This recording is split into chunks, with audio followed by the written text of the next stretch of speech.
Yo, yo, yo, yo, yo, yo, yo, what's going on, COD Familia? It is your boy BN, aka Mr. Kingdom Builder, and we are here for, yet again, another, I will say, what could be, and what hopefully will, is a good quality interview.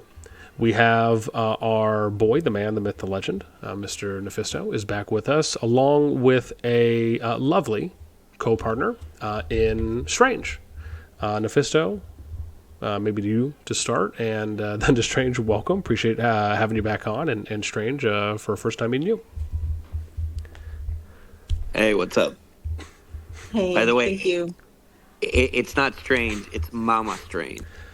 Goodness. Excuse me. Senora. This started a while ago.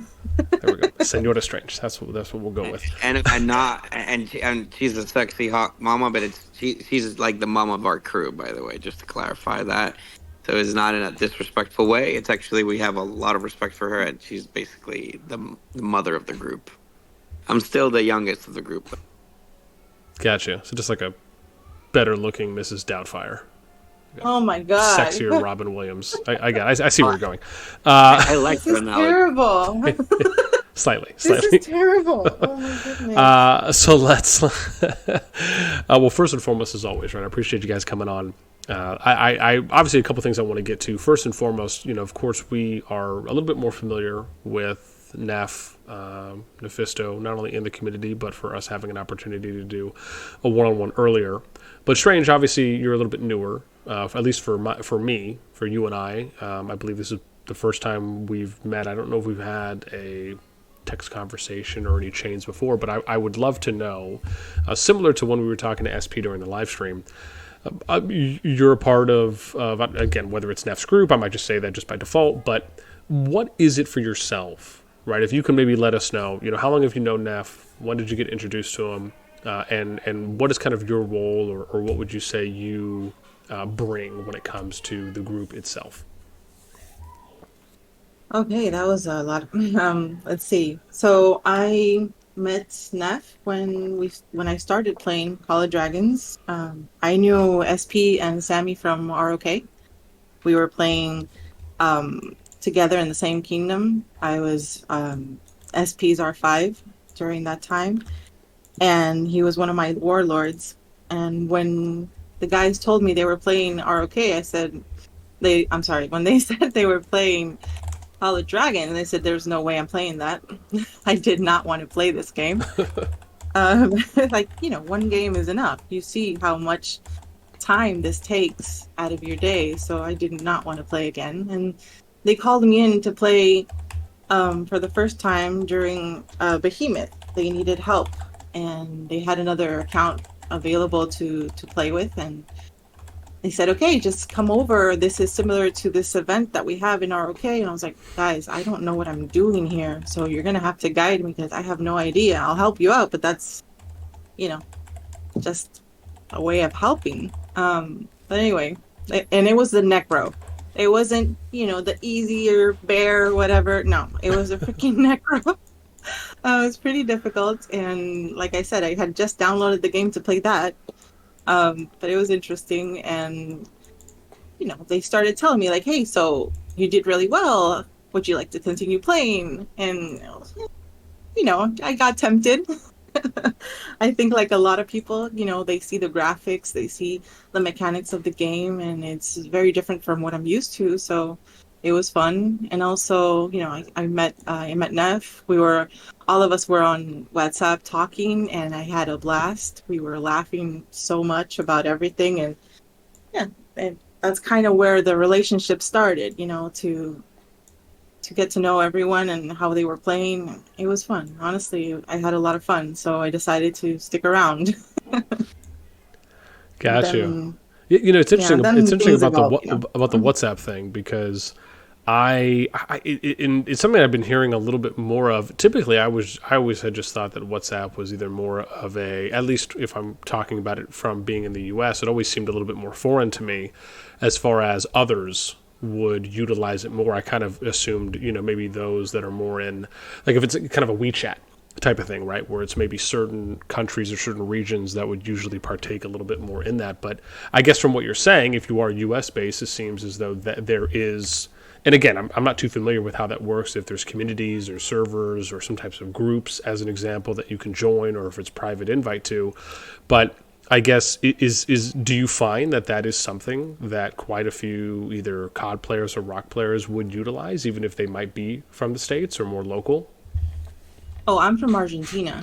Oh, okay. Well, never mind. That answers the question. There we go. Okay. Yeah, that's how this whole thing started. It's a little group of Hispanic players, and that's part of why I also was curious and wanted to play, because it was fun having, that in common. The Hispanic community, we were playing together, and we're loud people in Spanish. Not particularly me, but you know who? Yes. It's okay. My lady's family is very loud.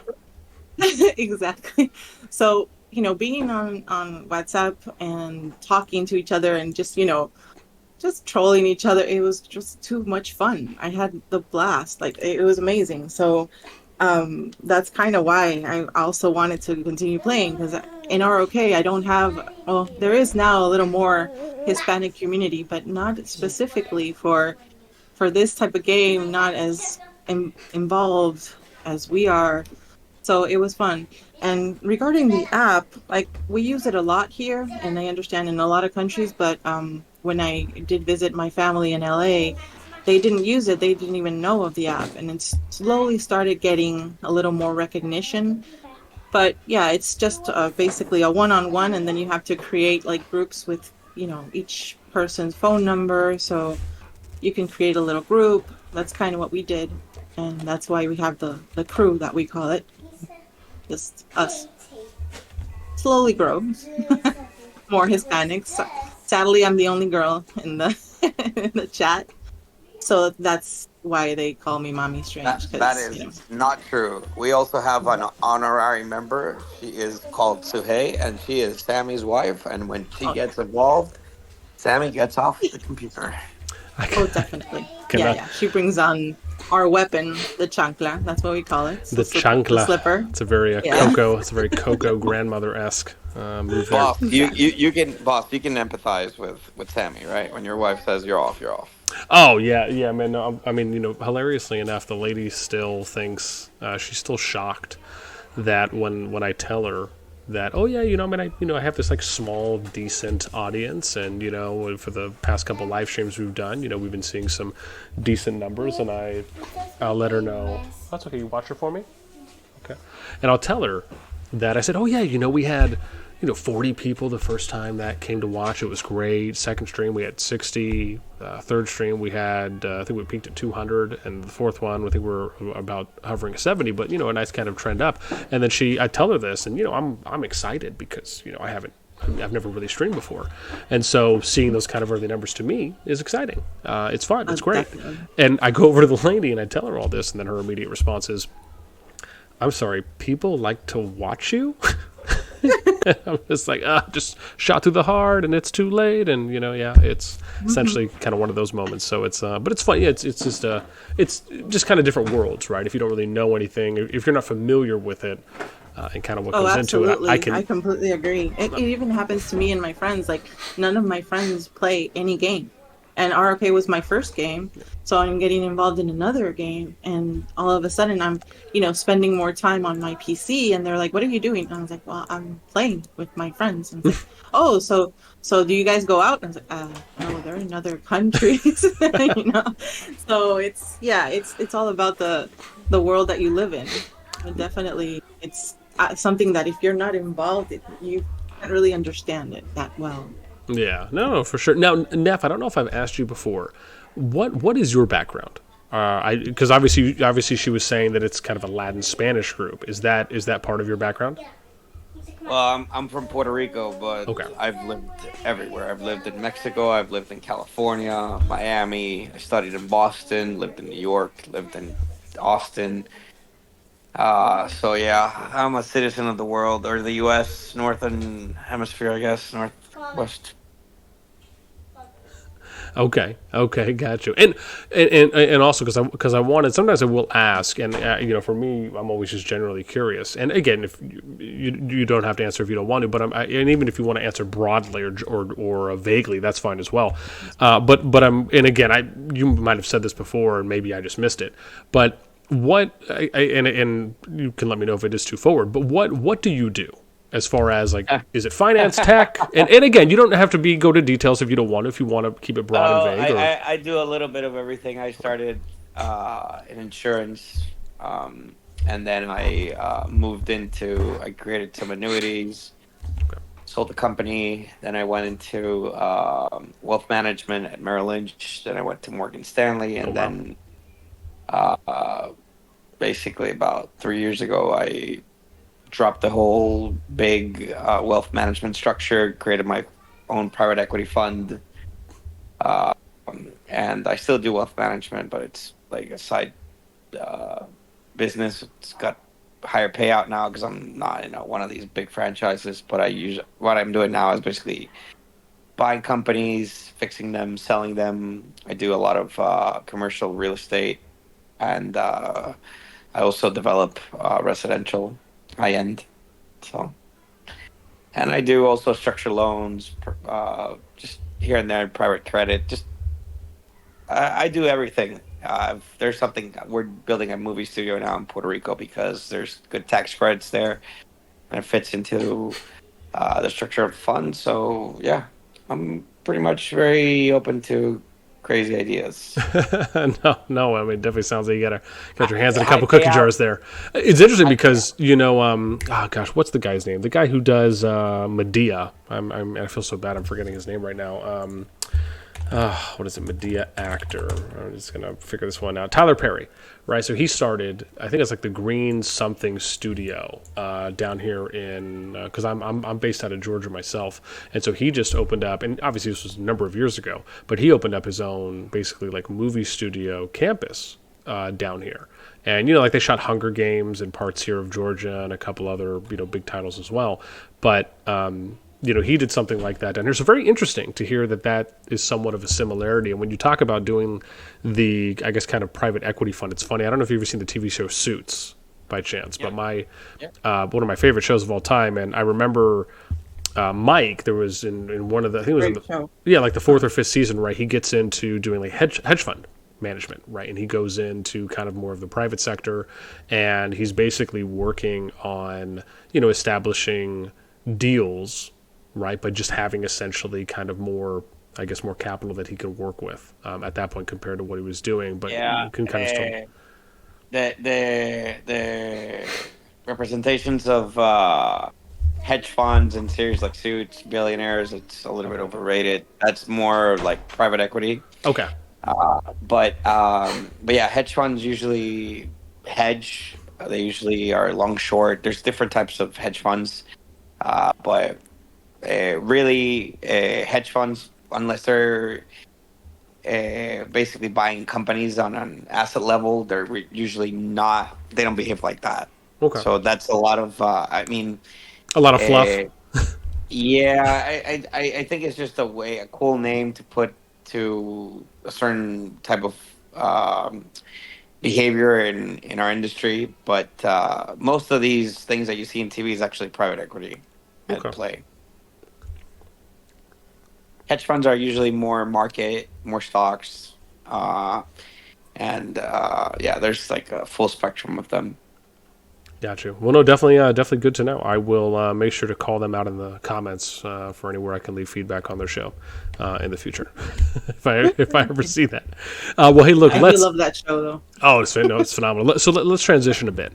I'd love to know, and again, maybe we'll kind of start here while we dive into a little bit more of the meat of things, but when it came, and again, I know we talked about this briefly on the live stream when it came to kind of the situation that ended up happening last season, right? When we saw the transition from the group essentially, joining BxS and then kind of departing a period after the words, right, to TWB and then eventually to Noir. I know we had a chance to hear from SP a little bit on the live stream, and Neph, I know you briefly had commented on it as well, and obviously would love to maybe hear some of your summarized thoughts. But I guess before that, Strange, I imagine you were part of that, depending on how much. But I'd love to know from your perspective, if you can maybe start by giving your view on, why did you join BxS in the first place, and then what ultimately do you feel led to the decision to then part ways?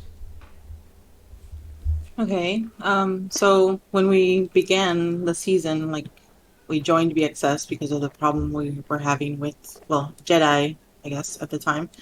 And we noticed that there was a need for more active leadership. This is where we kind of started to participate a little more, although we always said we didn't want to be in leadership. We enjoy fighting. That's the idea. We joined the game just to fight, as much as possible, and that's kind of where we enjoy it. But, circumstances led to us being a little more involved in leadership. And anyways, we decided it was a good idea to, lend a hand, because that was the idea, to be, be able to transfer a little of knowledge of ROK into what we know of as CoD is very similar on certain things, on certain aspects, not all of it, but on certain aspects, it kind of did help to bring a little knowledge from what we know of leadership and this type of game into BxS. At the time, we had another leader, it was Konga, I believe, and I honestly was there for just a little while until he ended up quitting the game. So that's when the problem started, or at least for me, I think it started there, because he was a very strong leader, and not having him around kind of made things a little jumpy for us. So that's, I think, when they decided to pass leadership over to Wahid. And I think that's when all of the problems started happening at the time. There was, a little bit of miscommunication here and there. Like I said, the part of the leadership not being completely prepared, before we started, like mapping or preparing for the next season, that was a little difficult. And like I said, I did not want to be in leaderships, but I was trying to help out as much as I can. And we also started noticing that during the season that we fought BxS at the time, that we fought DXS. No, DX, well, whatever. The name now is TFS, right? We noticed that the activity was very low, and that started to create, disgruntled members. We started feeling like we were going out always the same people, and our guys, like I said, our little crew, they started expressing how frustrating this was. Of course, you always see like the same people on the battlefield. We would have organized pushes, but nobody, or not a lot of people, would show up, maybe 10, 15, and they wouldn't last long. And that's kind of where I think most of the things started falling apart, because it wasn't what we were looking for, and we didn't want to be in leadership. We had low activity. All these things start adding up to a point where it's boiling. You can't really manage it anymore. And this last season, something similar started happening. I had talked to SP. SP mentioned that he knew the leader of Nor, which is Satoru, and coincidence, actually, because I migrated from ROK to another kingdom, and he was the R5 from the kingdom I'm currently in. And it's the main alliance, right? The JST, it's called. And they are one of the main alliances in the entire game, and they're known for being organized. So as soon as we saw that, we already wanted to come over. The guys were like about to jump, and we tried to make things as fair as possible. We said, we can't go now, otherwise the season will be boring. It makes no sense for us to go now. And honestly, I also grew a big attachment to the alliance. I'm more of a people person, let's say. So I grew attached to the crew, from BxS. They were always very nice to me, or I guess to me.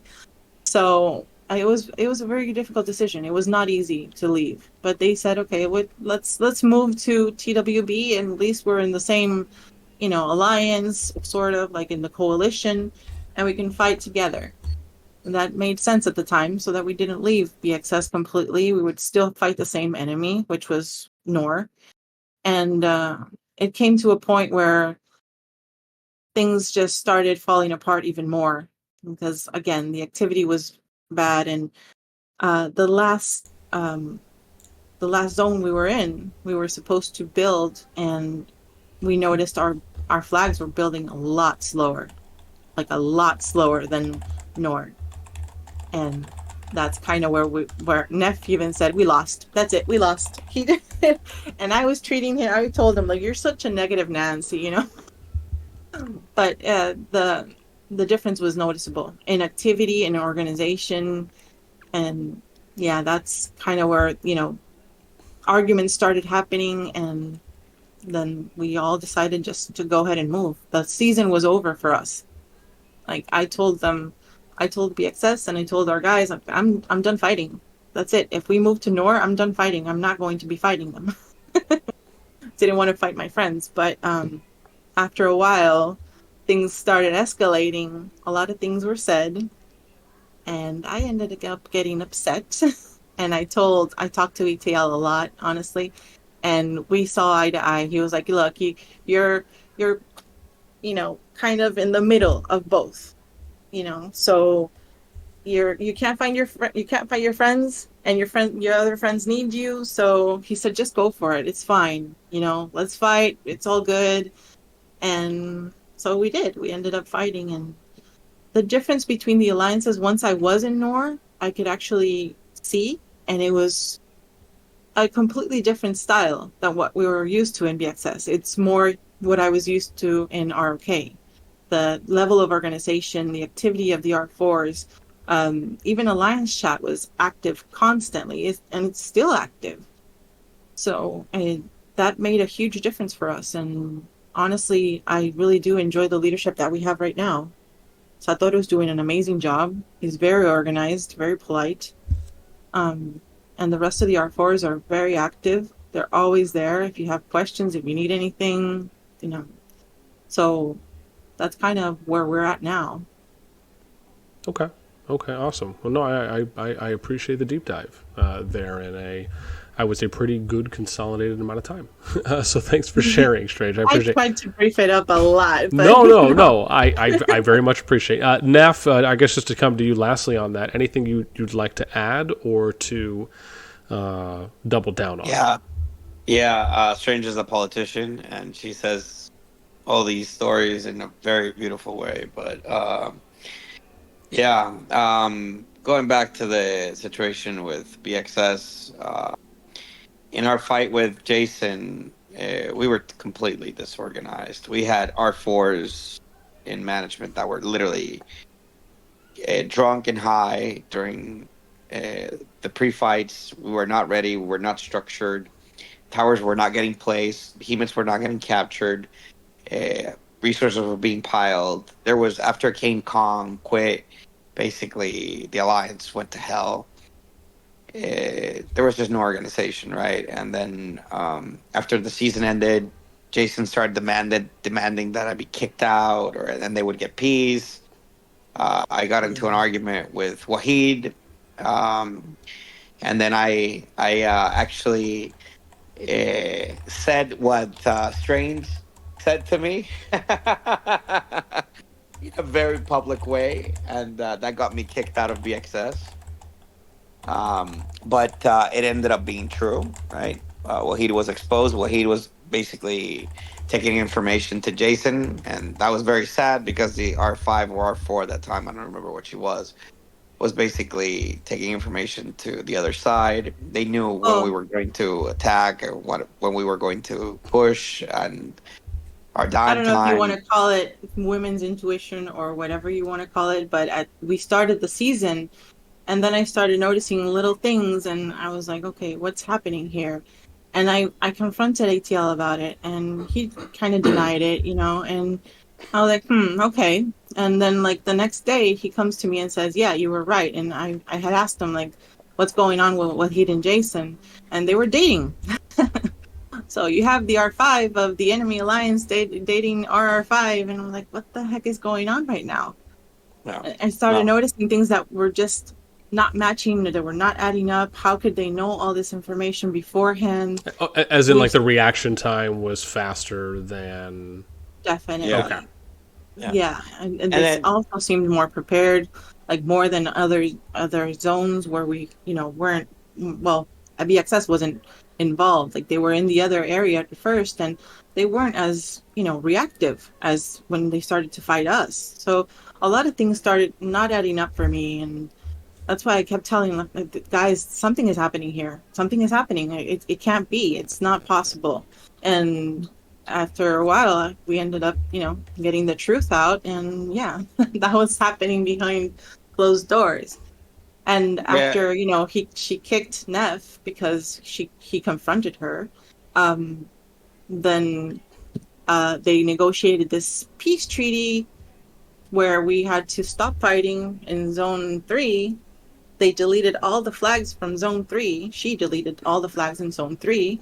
And then she left to the enemy alliance. So I was raging at ATL, like, what is happening right now? How could you guys let this happen? I had told ATL to take R5 a while before all that started. Like, as soon as Kong quit, almost, I was like, guys, they see ATL more as a leader than Wahid. You need to take R5. People trust you. And when all those flags were deleted and she left, ATL came to me and I was like, damn, he said you were right. And I'm like, well, and a lot of people started messaging us that as soon as they kicked Neff, of course, I'm not going to stay where my friends are not in. Like, that's not going to happen. So as soon as that happened, we all left. We went to another alliance, 066, which were our allies, because we wanted to continue fighting and against our they, enemy. but strange to interrupt you. They also kicked me from there because BxS was giving threats to anybody that would take me in. Yeah, That they were basically going to be in trouble. So that was so the and I don't want treaty. to spend more time in this drama, but basically, Jason was giving orders to BxS while Wahid was there. After Wahid was there, and after we lost the season. So when they say that I left in season two, BXS, no, they kicked me, and they kicked me because I wouldn't put up basically with Wahid's BS betraying us. I wouldn't put up with the disorder. I'm not like I could never deal in a like I would never work in a company that had basically no level of organization structure, and basically they were not just disorganized, they were chaotic. And their own members were basically selling out to uh, BXS. So I'm sorry, to the Freak Show. Can you hear me? Yeah. Yeah. Okay. No, you're So good. I got a call. Taking this call in 5 minutes. I'm going to tell them to give me five. But basically, the biggest problem, I think, the biggest problem was that situation, right? They kicking me, and we go into next season. At the end, 066 basically took me in. And basically, I don't know how many times I told them, if you don't take me in, I'm gonna basically attack anybody that's gonna be a flag, or I don't even remember. It just got so bad to the end of the season that I didn't even want to even play. I thought about quitting in season two. And at the beginning of season two, I don't know who put my account back in BxS.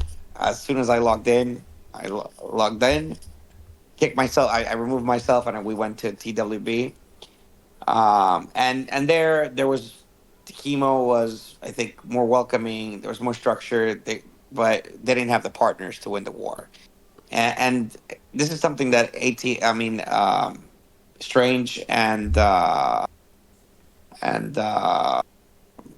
eh, SP don't talk about much, but uh, when you set up the your alliances at the beginning of the seasons, right?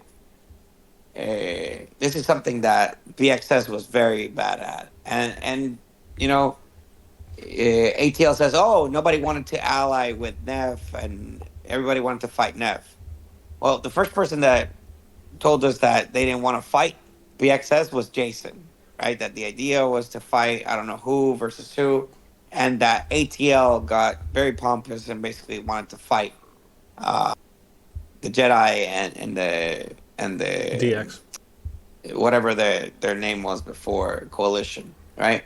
And then that happened again in the last season because we heard it from Satoru. So every time there was a new season, right, we would hear like ATL like talking big game at the beginning, and then when there was supposed to be follow through from like attendance, like people showing up, strategy, structure, there was nothing, right? There was no follow through.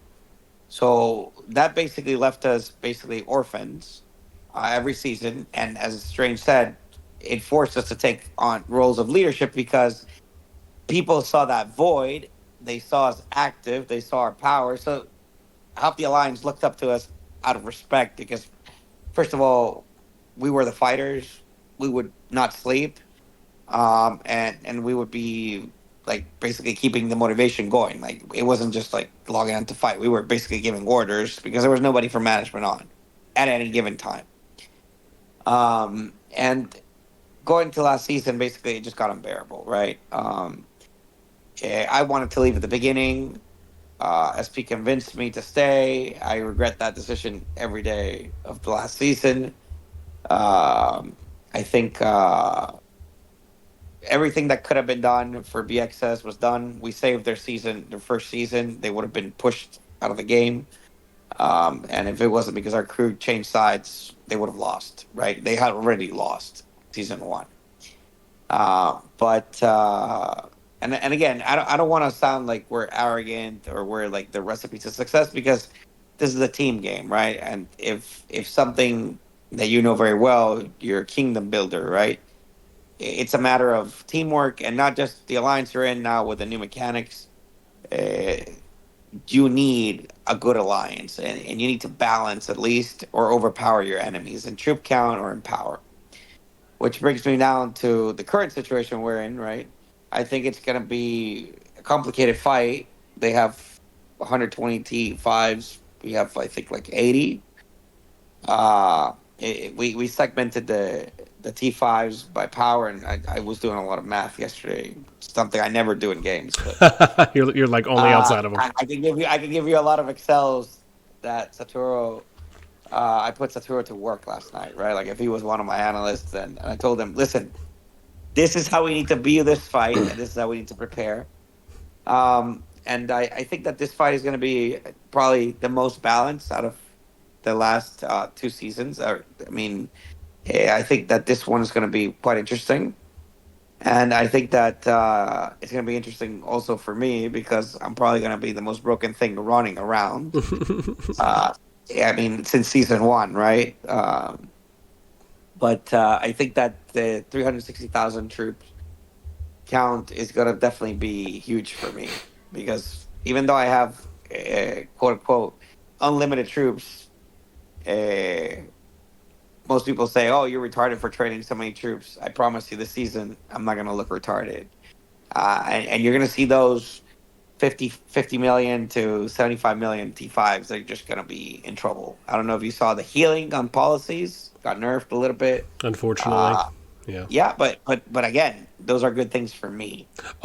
Bad Oh things. no! If you look at the changes, without a doubt, the higher troop capacity typically favors those that are already higher powered or just have more of a spending budget.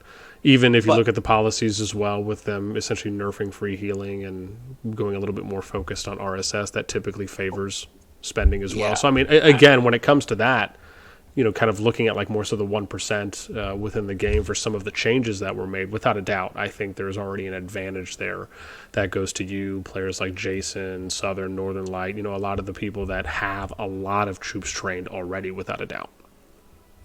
yeah. I think I'm top one in the server. There are two, three, four, and five, but we fought these four. I don't know if you allow me, but I'm gonna take this indulgence. But these 4 clowns were 4, right? And we fought them with less power, where our crew was weaker, and So by saying that you feel that your crew is more well prepared this time around versus last season. no, I believe that the armies are more balanced, right? Okay. On the season we fought with them, it was literally us versus 7 alliances. There was a day, and this is not a joke. Strange can attest to this. There was a day we were basically fighting for I don't know how many hours versus 7 alliances. The 7th alliance of theirs was basically T3s just slamming into us. I had no heroes, no blue heroes with stamina. I think I lost like 100 million power that day. But that situation is not going to happen again, right? Especially with the free healing, you're gonna see a big power up for me coming up very soon. And especially if they keep adding benefits to power, I'm definitely that's the only reason I'm gonna power up like crazy right now, right? Last season I think I went up like 150. Probably this season I'll go much more higher than that. I'll probably cross the billion at some point, just because because there's a benefit to doing so, right? Like there is no point, I think that's one of the problems that the developers in this game have, right? There is actually no benefit until this patch to basically grow in power. But at the same time, the people who are sustaining the game for the free to play are the ones paying. They need to add. They need Paying to the balance price. it out. Yeah. Yeah, and I think that this time it's a little bit more balanced because it just gives me more time to play. There's still the restriction of stamina, but on the other side, obviously, not a lot of people, not even T5, the young T5s, they're going to be probably playing less than the T4s that are closer to T5 because they're going to have more troops, right? I don't think the young T5s are going to be in a good position during this war, especially with the counterattack changes and the new heroes. By the way, I got to go, but we're going to definitely do a one-on-one next time, and we can go for however you want. No. Sounds good, man. I love it. As always, I appreciate the time. Now, I'll leave you with Strange, this, if you don't mind hanging out, I at least have 1 or 2 more questions for you. Yeah, go ahead. All right. Now, you take care, Neph. No, you're gonna leave. You're gonna stay with Strange. Yeah. Yeah, I don't know if it's gonna fall, but if not, you get her back. Okay. Yeah. But I No. think I do. No, for sure. Okay. Awesome. It worked. Well, I guess now just us. But Strange, obviously would love to hear your thoughts on some of the recent changes that were happening. I know right now it's essentially become a very big topic within the CoD Discord. I'm not sure if you've seen some of the new suggestions that have been thrown out, but I know there's one that I believe was submitted by, I have to remember the gentleman's name because I'm forgetting and drawing a blank right now. I think it was, maybe it wasn't Dark. I think it might have been Dark Hill. But there's a suggestion with over 400 upvotes, essentially the most upvoted suggestion right now in COD's history that's basically talking about doing some of these, change reversions, right, or reverting some of these changes that have been recently made. I guess I'm just curious. I mean, right now it's at 455 upvotes, right, with some of the things talking about, reverting back, right, pre-season 2 plus healing, talking about, with the hard 200 member cap now that, we didn't know was going to come in, or at least I can't remember being in any of the patch notes, not allowing players to now join alliances, even if they're all in the same zone, or through the other mean, which is, capping, one alliance capping a behemoth, and then players from within that region can then join the alliance from the other region that capped the behemoth there. Talking about reducing the hospital capacity from 57K now to 37K. I guess I'm curious for your thoughts on some of those changes, because right now the community seems to be in a pretty big uproar over this, and there's a very large movement that is gaining momentum to try and get some of these things reverted. I guess I'm just curious whether you agree, you disagree. I'm curious on your thoughts. No, actually, yeah, this nerfing is going to be a huge problem for a lot of us. I think that this is going to be specifically more difficult for maybe mid to low spenders, and that's the healing the healing part is terrible. Honestly, it I understand that, they want us to use more resources to heal, and that has its own business on its own, but you can't really expect everyone to be able to keep up with this level, especially in a game that's still so new. I think that this this uh this update was not very smart, let's say, or I don't think they're considering what it will do to the community. And people are not going to be able to heal in time, and if you're a low to mid spender, you're not the type that's going to continuously create more troops to come out and fight. So yeah, that's I definitely agree with the the suggestion, especially now having so many troops, like having the capacity for the troops going up so much. There's people that can barely fill like on a previous season march, and they go all out. I don't know how that's gonna be helpful. You know, honestly, yeah, I think they didn't really think about this too much. Gotcha. Well, no, I very much appreciate the thoughts. Yeah, I think, when I look at this, obviously I think there's some valid points there on the low to mid spend, but to me it just almost feels like the free to play is getting mutilated, just getting Yes. completely crushed in this sense. I mean, I'd be shocked to know how many pure free to play players are able to field, a full T4 of just one march of 360k. I mean, let Exactly. alone up to five, and Unless you focus on maybe one type of troop yeah. too, I don't know how people are going to be able to fill a complete march. And as you know, we're going to be running out of stamina. They're not going to be able to pull out that march. They're going to have to use another. And how many of these free to plays can actually pull out another march? Let's say archers, you have different types. Okay, you can pull out different marches, but I don't know how much troops you're going to be able to put in there. I don't think it's in favor of the free to plays and or mid spenders. Yeah. No. I'm definitely of a like-minded opinion. It almost seems to me that one thing they could have done would have been to create more ways, if not varied ways, to do troop training.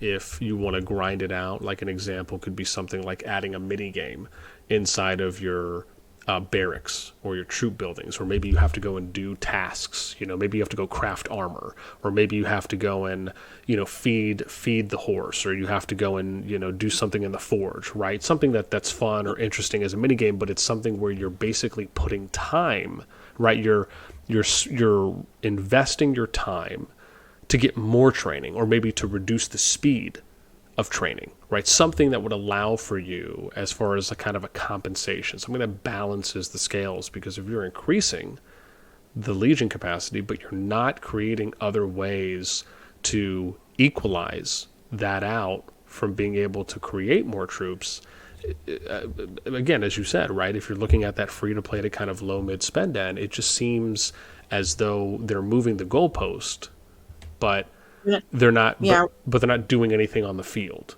right, for the No, when players. I first heard about it, I thought they were going to add something like in the far back of the policies where you had to unlock that troop capacity. Like Okay. asking for a lot of a lot of prestige, and that way, it would be a little more complicated for people to unlock that troop capacity. But it's not really that far. It's right there. Yeah. So, and you can't move to the next level, and I like to unlock more pets unless you have that max. So it's not something very friendly for any free to play. Even getting the pets, getting unlocking those other three options to capture more pets is also very difficult. And we've been grinding Darklings all day, and you also don't have a lot of ways to get AP, so that makes it even harder because forts don't give AP. The only way you can get it is waiting for the bar to accumulate and the VIP shop, and that's about it. Like there's no events that give you AP to I, li- continue. I like how you say AP with the rock term. Oh God, No, it's okay. CP. I'm I, sorry. I know what you mean. I know what you mean. I'm too dived in both. But yes, CP. You can't. There's no other event that gives you CP to continue. grinding and give you more speed ups. I mean, now, yeah, the Darklings give you more speed ups or give you, but it's barely. It's not enough. It's not nearly enough for you to actually get a decent amount of troops for training. No, for sure. It's definitely it's interesting. And the rune, I think it only goes up to 10, right? So 10%. When you get to further Yeah. levels, like in the next zone, not even in this one. So yeah, that's those all things that could have been done to help a free to play, and that can help people create more troops. And the idea is always to have people fighting. So why not give that option if you want to create more capacity? You'd have to balance it out somehow. Yeah. And I mean it that's the wasn't thing, right? done. If you want to be able to have fun, engaging, and probably more importantly, sustainable wars, what do you need? People need troops. You need units in order to field those. And it's funny. I was having a conversation with someone earlier, and I was telling them that one way to kind of look at kingdom builders, and arguably kind of what you're seeing happen now with CoD, and I'll just say unfortunately, is if you kind of strip everything away, like you strip all the fat away from how kingdoms are populated, you can make an argument that one way developers could look at the game is, well, let's just find as many needles in the haystack as we can, and let's do things that maybe tailor a little bit more to them, even though we may not come out and say that. We'll still try to create things that maybe appear balanced in some ways. And I'm not necessarily saying this is CoD or any other developer that's doing this, but when you look at kingdom builders, the needles in the haystacks, you can make an argument, are the spenders. And if you create enough kingdoms, right, you're always going to have a percentage of spenders in every single kingdom.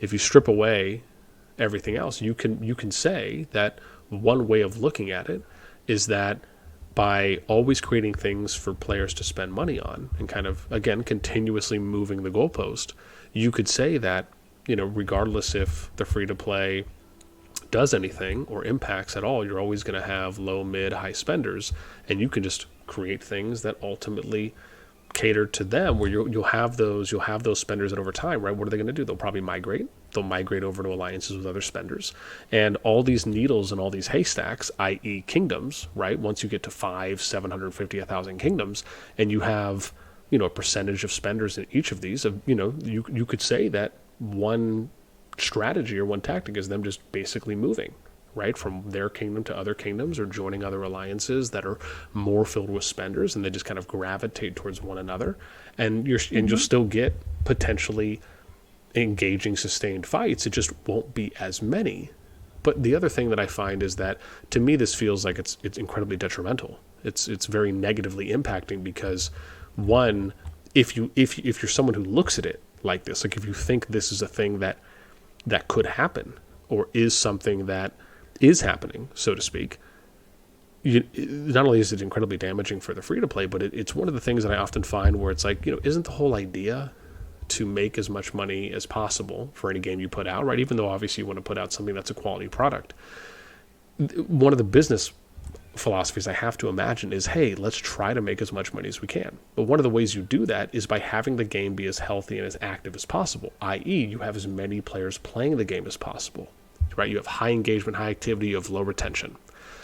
And Absolutely. And what's funny to me is that when you look at these changes that are happening, along with them focusing more on this kind of alliance-based type of narrative and POV that the devs have at times come out and said, oh, well, the game is a little bit more alliance-focused, it's not really kingdom-focused. To me, this just feels like, once again, a further, I don't know if I want to say investment, but like just a further leaning into this kind of negative decline that part of me feels like maybe most people don't really see this for what it is, which is that when you focus on this kind of alliance-based policy or approach, you're ultimately creating the highest percentage chance to alienate the rest of the kingdoms. if you look at Rock, for example, one of the things that Rock has learned from, I would say a pretty early on phase is that, if you want to build a successful kingdom, you need to have a good level of activity, which means you can't just go around killing everyone. You can't just have civil wars. You can't have rogue activity. You have to communicate with people. You have to conduct diplomacy well. You have to approach it with a very kind of structured and organized mentality. And that's not to say that every kingdom does that, but this has become more of a well-known thing to do, right? There's a lot more awareness, a lot more attention that has been drawn to it. And in CoD, if you look at a lot of the newer kingdoms that are coming out, you're seeing a lot of like mega alliance funneling. And Yeah, of course. so, Because everyone wants to go where the alliance is spending more when they're more active, because that eventually is what helps you grow.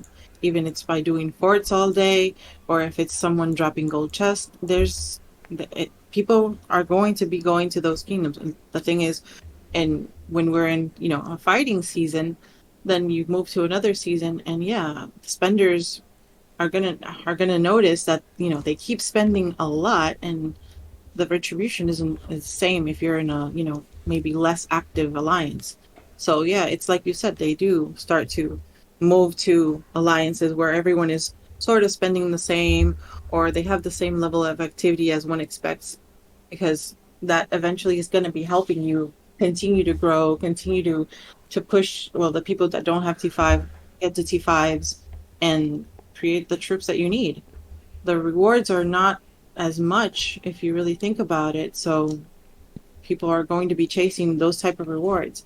yeah. And this, like you said, this cap that they have on alliances, that is also going to affect, because once you start noticing people that are more active, you're going to want to start bringing them into the alliance. But if you're capped out, you can't, and that person that's left out is not going to be able to grow as much if they were in a main alliance, let's say. Yeah, and I almost wonder if it may have also lead to people leaving. Get off. Lady just came in to give me the death stare. The last thing I will say real quick is, that's when it's time. If you value, that's my role in the group. I give them the death stare, but through WhatsApp. Just a text. Guys, behave. No, 100%. The last thing I'll add on is, and again, this has been great, is that, to your point on the 200 member cap, the thing I hope doesn't happen, right? And this is sometimes what can happen when you have hard caps, and this can happen even without a hard cap, but I just feel like it's more likely to happen when you have hard caps in, is that, there could be a situation where the lower activity players just start getting removed, unfortunately, almost forcibly, right? Where it's like, if we have someone new that we can bring in, it's like bringing someone that's in the alliance, but maybe they're operating at like 10 or 20%, right? Engagement activity. And then you're looking, okay, well, I can bring in this fresh blood, if you will, that's a little bit stronger. Maybe they're able to spend a little bit more. I'll just find a reason to remove this person and then bring in, right, just kind of recycle, if you will, and bring in some fresh blood. And again, I'm not saying that I foresee that happening. Giving the other person an opportunity that is deserving, that they deserve to have at that point. I agree that's kind of what I was going with, because right now, like, let's say in our season, we have one alliance that is at 212 because they already came in with that cap, and we haven't gotten to 200 yet. So there you have more players in one alliance than in another. So it's the hard cap thing it's kind of flexible. They should have done it like maybe do 250, and then we were all going to be 250 in this new season, going into this new season. But now you see there's already a 12-person disadvantage, let's say. So it's not going to be the same for everyone. Yeah, it's almost like they have to wait a whole new season for the cycle to go through, and then everyone will kind of catch up to it, where maybe you won't see the over 200 cap right for the next cycle. The other part is, like, we participate in Row, and Nora is very focused on Row. So I thought it was doing an amazing job in organizing everything. Like, honestly, the plans that he has set out are very detailed. So let's say we have a crew that wants to do Row in another alliance so that they can also have those rewards. They can't leave the alliance right now. Yeah. Because of the cap. So those are more rewards that people are just missing out on. Yeah, too bad they don't have a way where you can field multiple road teams within a single alliance. That could be a dope feature. It could. Anyways, let me wrap it up, though, so I can go ahead and skedaddle. Obviously, just want to give you an opportunity, Strange, to go ahead. If you have any shout-outs, declarations, anything you want to end with, please go ahead. I'm just looking forward to the season. Honestly, it wasn't expected to run into our old opponents, let's say, but I just want to have fun, and hopefully we can keep it, friendly still. Friendly and light. No, I love it. I Yeah. love it. Well, okie dokie. Strange. Again, very nice to meet you for the first time.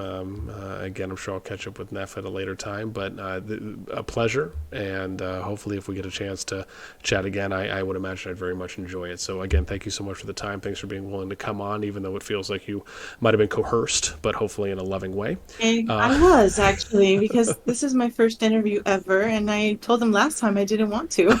Well, listen, you sound seasoned and very comfortable and relaxed, and hopefully I was able to help a little bit with that, unless maybe just the nerves. Sometimes I know I was typically very comfortable. Thank you we'll so level much. out. I know once we start talking, right? That's that age-old thing. Once you start singing, or you start just speaking, sometimes if it's public speaking, things will kind of settle down. But no, this was great. So thank you so much for the time. It was a blast having you and coming on.